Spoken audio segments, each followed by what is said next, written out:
Sonia Diallo rentre chez elle plus tôt que d'habitude. Elle a cuisiné le plat préféré d'Arthur, son mari, une soupe au piment avec de la viande de chèvre. Mais en entrant dans leur salon, c'est l'impensable qu'elle découvre, Arthur en train d'embrasser une autre femme, Célia, une créatrice connue pour ses robes et son parfum entêtant. Sonia est figée, incrédule. Les mots de Célia résonnent comme des poignards. Je lui donne ce que ton ventre vide ne peut pas. Un échange violent éclate, et sous le choc, Arthur lève la main sur Sonia. Sonia est encore sous le choc de la scène qu'elle vient de surprendre. Son cœur bat très fort, ses jambes tremblent. Arthur, rouge de honte et de colère, attrape son téléphone et appelle ses parents. « Venez vite, il y a un problème à la maison », dit-il d'une voix tremblante. Sonia espère que l'arrivée de sa belle famille va calmer les choses. Elle pense que ses beaux-parents, qui l'ont toujours bien accueillie au début du mariage, vont prendre sa défense. Elle se trompe complètement. Quand la porte s'ouvre, la belle-mère d'Arthur entre la première.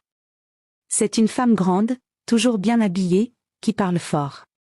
Elle regarde Sonia avec un regard froid. Sans même demander ce qui s'est passé, elle commence à crier. « Alors, c'est ça ? Tu n'as toujours pas donné d'enfant à mon fils ? Tu es stérile, tu es un poids mort. Tu as ruiné ce mariage. » Le beau-père reste silencieux, mais il hoche la tête comme s'il était d'accord. Sonia essaie de parler. Les larmes coulent sur ses joues. « Ce n'est pas ma faute.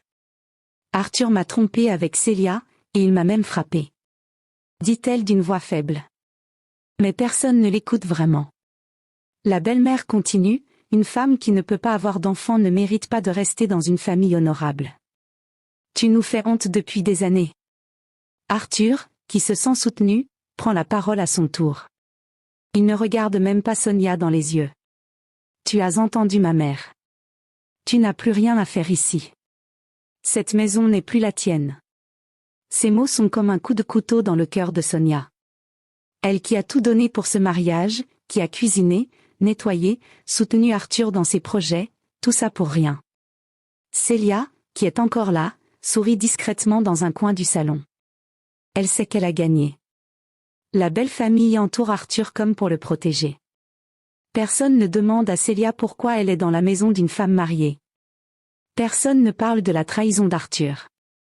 Tout le monde pointe Sonia du doigt. Elle se sent toute seule au milieu de ces gens qu'elle considérait comme sa famille.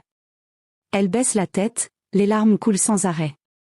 Elle n'a plus la force de se battre. Doucement, elle monte les escaliers qui mènent à la chambre.